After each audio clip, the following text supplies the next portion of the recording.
Hello friends.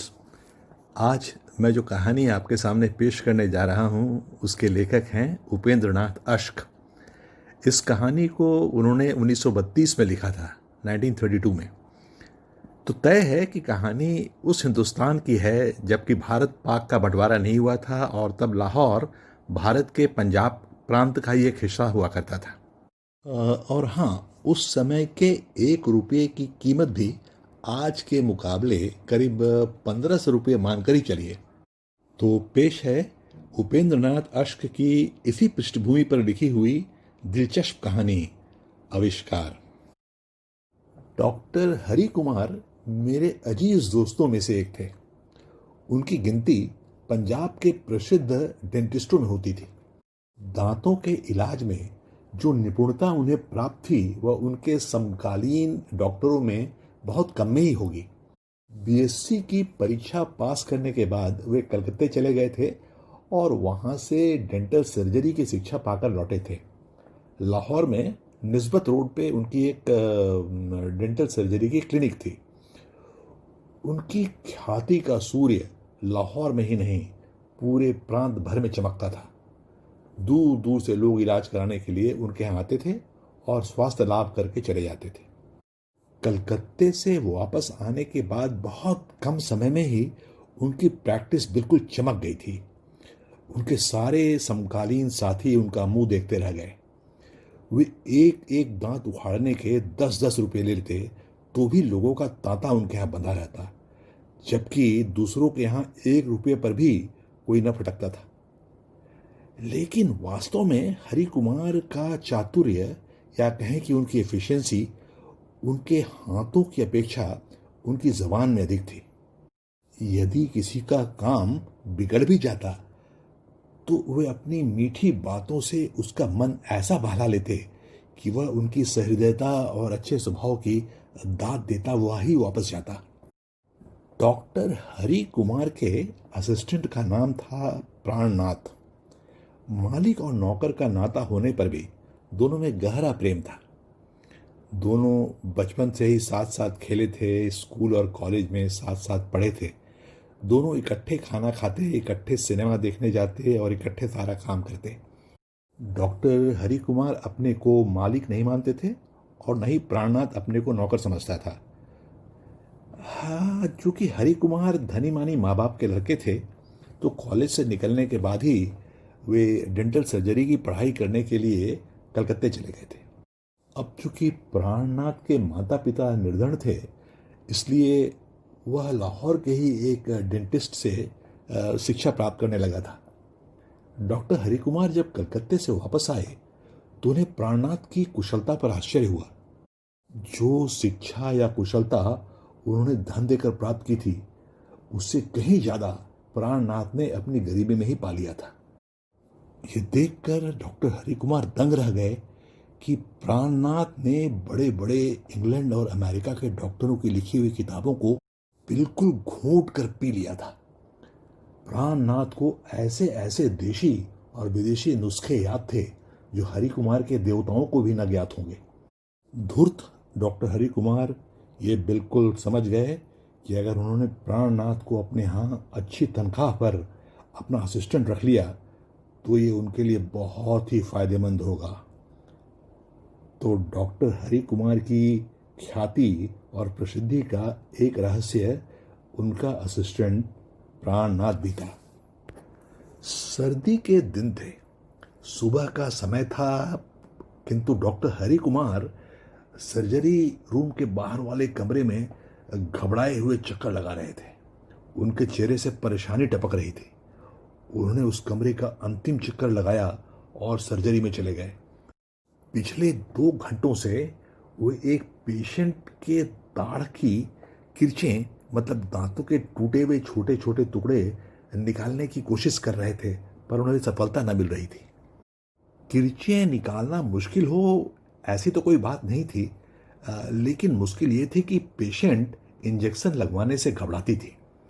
पिचकारी और सुई की सूरत देखते ही वह अचेत होने लगती थी।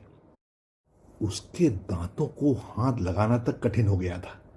जो साधारण इंजेक्शन तक लगाने नहीं देती, वह मैंडुकुलर इंजेक्शन कब लगाने देगी। और बिना उसके ये किरचें निकाले भी तो कैसे। यही कारण था कि डॉक्टर साहब घबरा कर बाहर निकल गए थे। अब चूंकि पेशेंट अमीर घराने से संबंध रखती थीं, तो वे इलाज से इनकार भी नहीं करना चाहते थे। सुबह से ही बिना नहाए धोए वे उसकी दाढ़ निकालने में लगे हुए थे।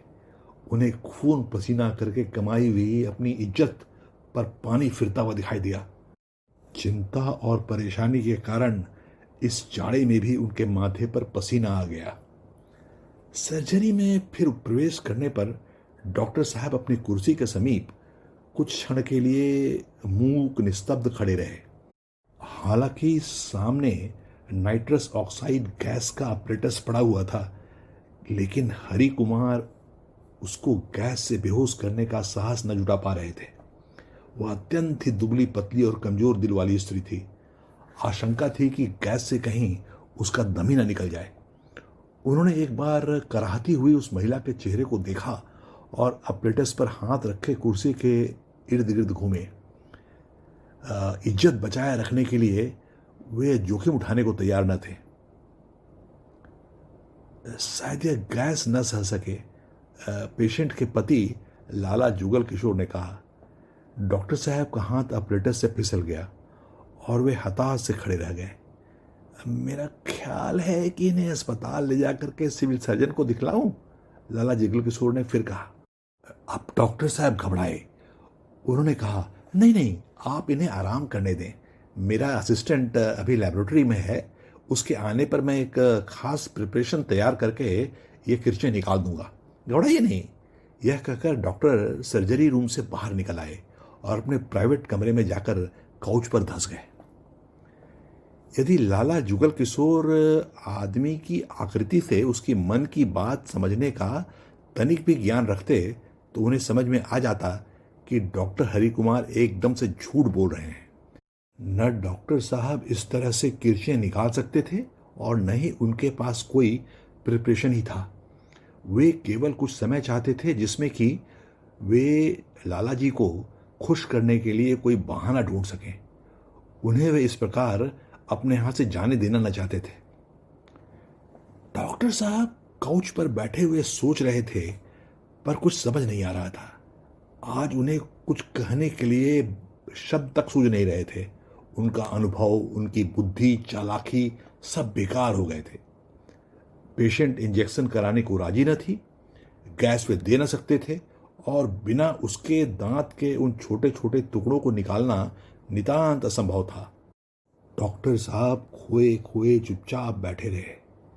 दीवार पर टंगी हुई घड़ी ने 10 बजाए। 15 मिनट उनके इसी असमंजस में बीत गए थे।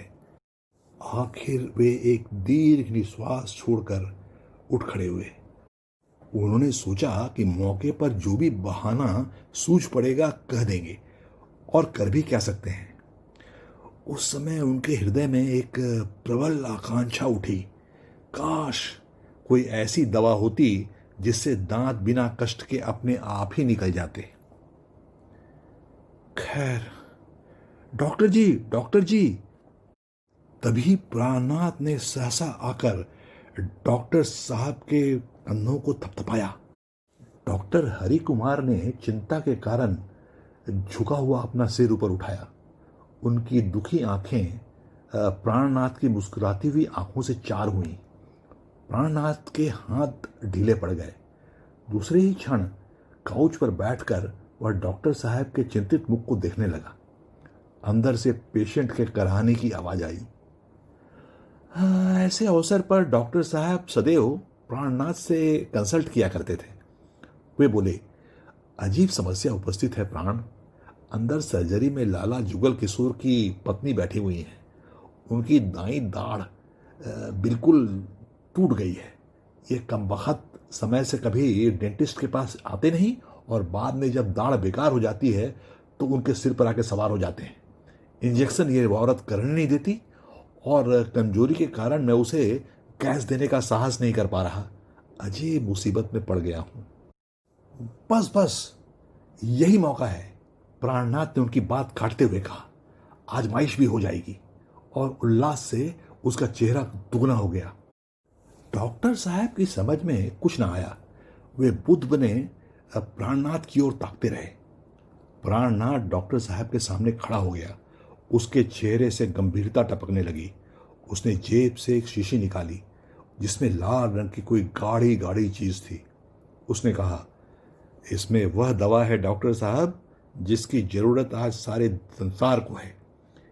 इससे डेंटिस्ट्री के क्षेत्र में हलचल मच जाएगी, जिसकी एक बूंद रोगी के लिए जादू का असर रखती है। इसके होते गैस या इंजेक्शन की कोई जरूरत ही न रहेगी।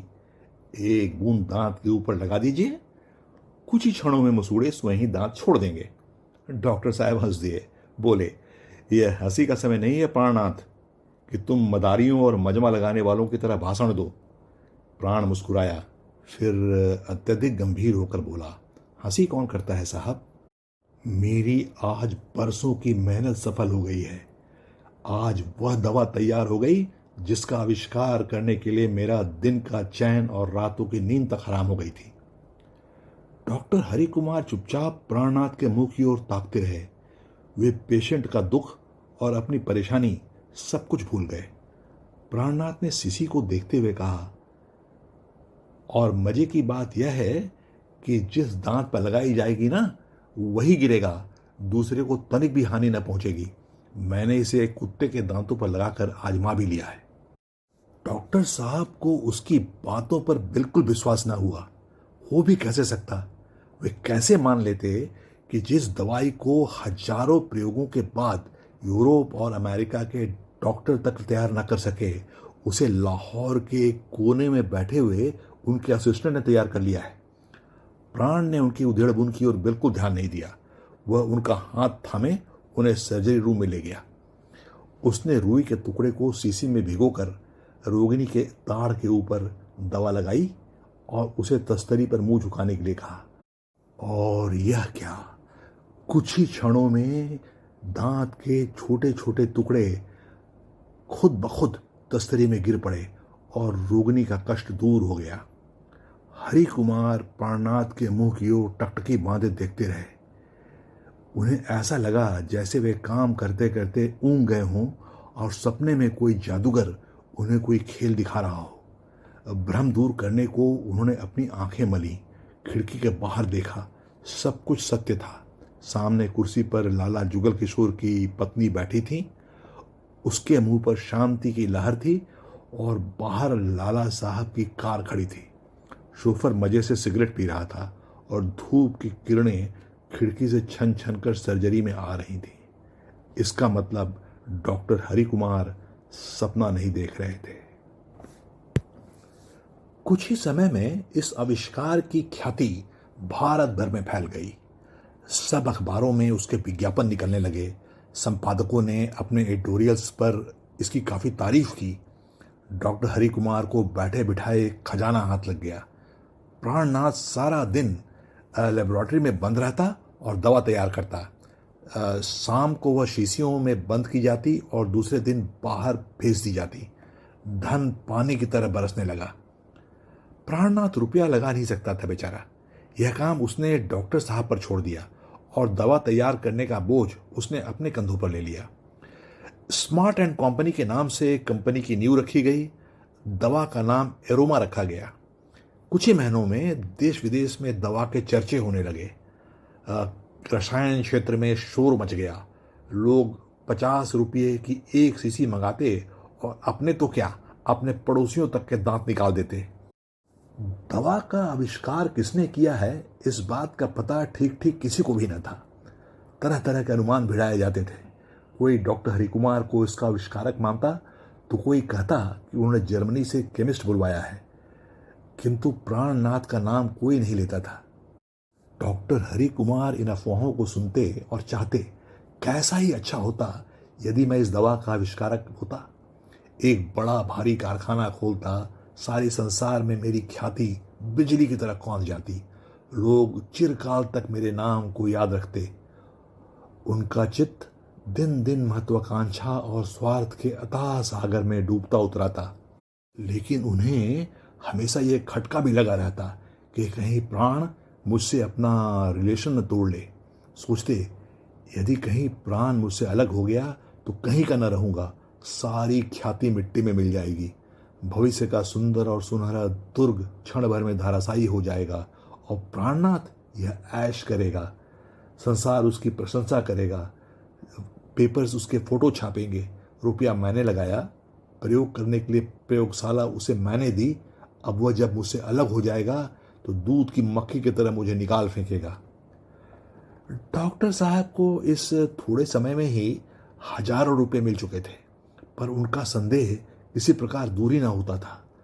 पहले उन्होंने किवाड़ के छेद से प्राणनाथ को नोटबुक से कुछ देखकर दवा तैयार करते देखा था, लेकिन बाद में वह नोटबुक उन्हें कभी दिखाई न दी।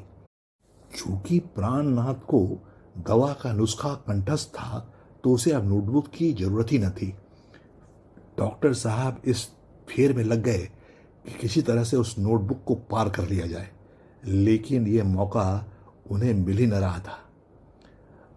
अब डॉक्टर हरि कुमार को प्राणनाथ की भोली भाली सूरत बिल्कुल जहर लगने लगी। हर वक्त उन्हें दवा के रहस्य मालूम करने का सनक सवार हो गया। हमेशा पूछते रहते, कहते, यार तुमने कमाल कर दिया प्राण, आखिर तुम्हें इसका ख्याल कैसे पैदा हुआ? वही किताबें हमने भी पढ़ी हैं, वही तुमने भी, हमें तो कहीं कुछ दिखाई ना दिया। प्राणनाथ चुप रहता, जरा सा मुस्कुरा देता। अपनी प्रशंसा को सुनकर चुप रहना उसने भली भांति सीख लिया था। शायद उसी में उसकी भलाई भी दिखती थी। वह उन लोगों में से न था जो प्रशंसा के दो शब्द में फूल कर कुप्पा हो जाते हैं और फिर खुशामद से खुश होकर जो चाहे बक देते हैं। डॉक्टर हरि कुमार ने इस शस्त्र को भी निष्फल जाते देखकर दूसरे हथियार से काम लेने की ठानी। उन्होंने प्राणनाथ को शराब की लत डालने का भी प्रयास किया, किंतु इस प्रयत्न में भी वे निष्फल ही रहे। प्राणनाथ शराब तो क्या, सिगरेट तक के समीप न गया।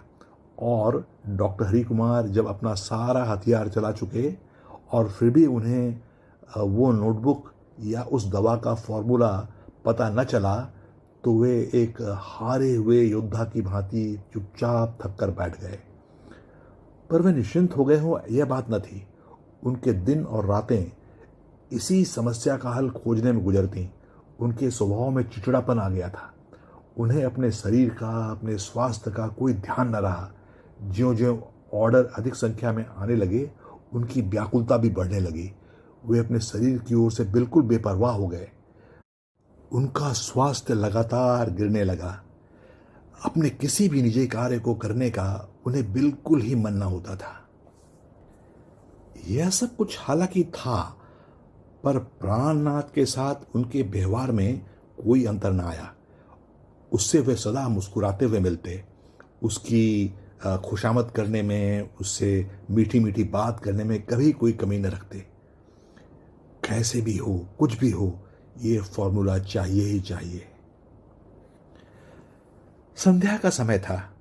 Doctor Hari Kumar drawing room में बैठे हुए दवा खरीदने वालों की लिस्ट बना रहे थे। सहसा उनकी आंखों में एक चमक पैदा हुई। उन्होंने लिस्ट को हाथ में लिया और मोटर में सवार होकर मॉल रोड की ओर चले गए। एमनीशिया, एमनीशिया, उन्होंने 2 बार इस दवा का नाम दोहराया। इसकी एक बूंद का 20वां हिस्सा भी उनकी मनोकामना को पूरी कर सकता था। दवा खरीदकर उसकी शीशी कोट की भीतरी जेब में दबाए हुए डॉक्टर साहब अपनी कोठी में दाखिल हुए। घर पहुंचकर डॉक्टर साहब ने प्राणनाथ को जबरदस्ती अपने साथ नाश्ते पर बैठाया। नींबू का शरबत पीते हुए प्राणनाथ ने मुंह ततेर कर कहा, जाने इसका स्वाद कैसा है डॉक्टर साहब। पर उसे प्यास इतनी ज्यादा लगी हुई थी कि ग्लास का अधिकांश हिस्सा वो ऑलरेडी खत्म कर चुका था। ग्लास को मेज पर रखते ही उसका सिर चकराया और वह कुर्सी पर पीछे की ओर लेट गया। उसकी आंखें बंद हो गईं। डॉक्टर साहब ने झट से उसकी कोट की जेब से नोटबुक निकाली और जल्दी जल्दी उसके पन्ने पलटे। एक पेज पर उन्हें लिखा हुआ दिखाई दिया, एरोमा। उन्होंने झट से वह पन्ना फाड़कर नोटबुक वापस प्राणनाथ की जेब में रख दिया। कुछ देर बाद प्राणनाथ को होश आया। होश आने के बाद अपना माथा पकड़कर प्राण बोला, जाने मेरा सिर क्यों चकरा गया। तुम बहुत काम करते हो यार। डॉक्टर साहब ने धक धक करते हुए अपने दिल को काबू में रख करके नींबू के शरबत का एक लंबा घूंट भरते हुए कहा, पता नहीं शरबत में क्या था, सारी नसें एकदम ढीली पड़ गईं। प्राणनाथ बोला। हरि कुमार को लगा जैसे उनका दिल बाहर निकल आएगा। उन्होंने दवा की एक बूंद प्राण के गिलास में डाल दी थी। हंसते हुए उन्होंने कहा, मैं भी तो वही पी रहा हूं, पर मेरी नस नस में जैसे ठंडक दौड़ गई है और जी चाहने लगा है कि उठकर थोड़ा घूमा जाए। चलो कपड़े बदलो, आओ जरा बाजार घूम कर आए। किसी पक्षी को मारने का इरादा करो तो वह झट से उड़ जाएगा।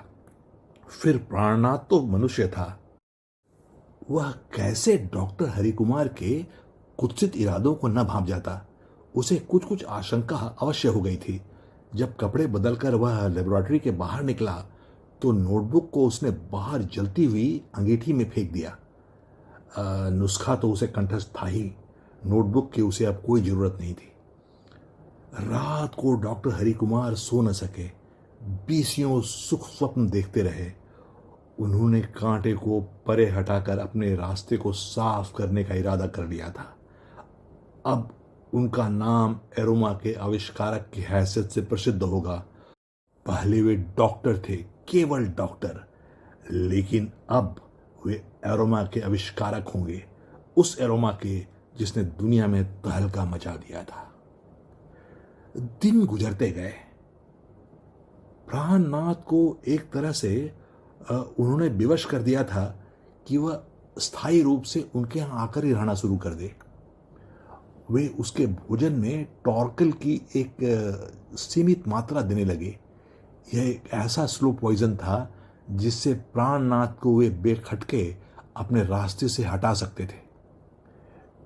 इस विष की एक एक खुराक शरीर के अंदर इकट्ठी होती रहती है और खाने वाले को इसका पता भी नहीं होता, किंतु जिस दिन उसकी 2 खुराकें दी जाएं, उसी दिन वह विष अपनी पूरी शक्ति के साथ अपने शिकार पर आक्रमण करता और उसकी जान लिए बिना नहीं छोड़ता।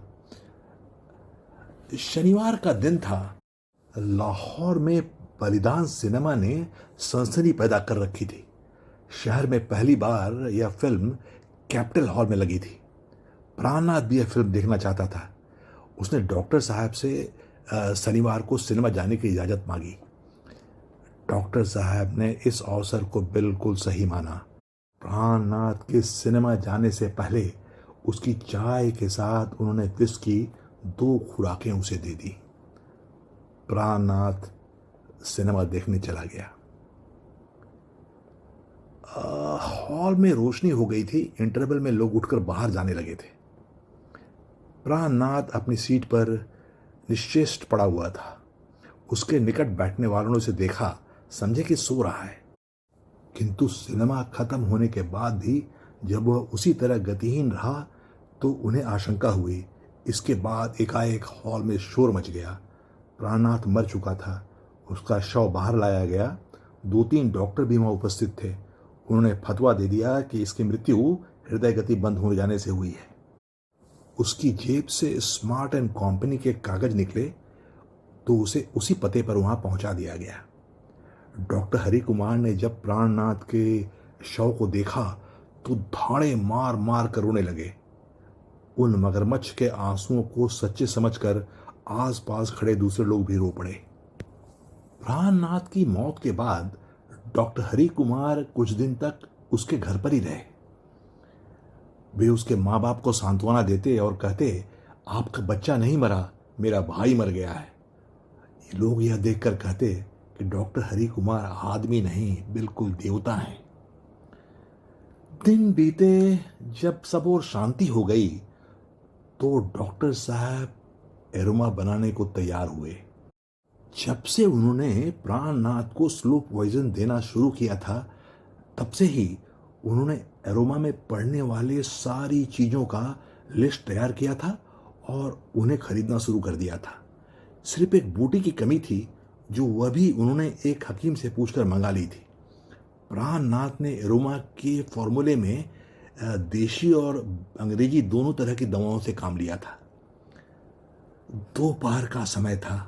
खिड़की से आने वाली धूप की किरणें धीरे धीरे होते होते एकदम बुझ चुकी थीं। टेबल पर पड़ी हुई घड़ी की सुइयां 12 बजा रही थीं। नौकर 3 बार खाना खाने के लिए बुलाने आ चुका था, किंतु डॉक्टर साहब एरोमा तैयार करने में रात को लीन थे। उनके कपड़े पसीने से भीगे हुए थे। नोटबुक का वह पन्ना उनके हाथ में था जिसमें एरोमा बनाने का सारा फॉर्मूला दिया हुआ था। वे उसी के अनुसार काम कर रहे थे। उन्होंने सब बूटियों को मिलाया था। दवाइयों के फॉर्मूले के हिसाब से उन्हें मिलाकर उन्हें आग पर गर्म करने के लिए चढ़ा भी दिया था। अब केवल एक दवा रह गई थी जिसे उबलते समय दवा में मिलाना था।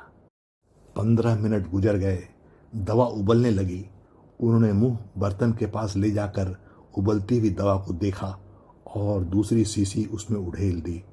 उसी समय एक जोर का धमाका हुआ। दवा उबल कर उनके मुंह पर पड़ी। डॉक्टर साहब का मुंह झुलस गया, आंखें जल गईं, गर्दन और हाथों पर छाले पड़ गए, उनके सारे दांत झड़ गए और दवा के गले में उतर जाने के कारण वे धरती पर गिरकर तड़पने लगे। और इससे पहले कि कोई उनकी सहायता को आता, उनके प्राण पखेरु उड़ चुके थे।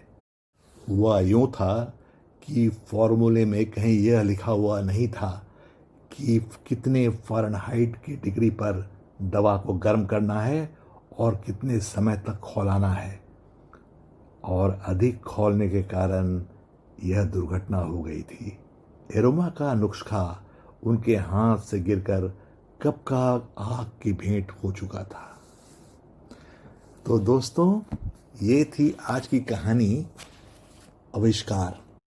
अगर अभी तक आपने मेरे चैनल किस्से, कहानियाँ और किस्सा गोई को सब्सक्राइब नहीं किया है तो प्लीज़ इसे सब्सक्राइब कीजिए और बेल आइकन को ज़रूर प्रेस कर दीजिएगा, जिससे आपको हर नई कहानी का नोटिफिकेशन मिल सके।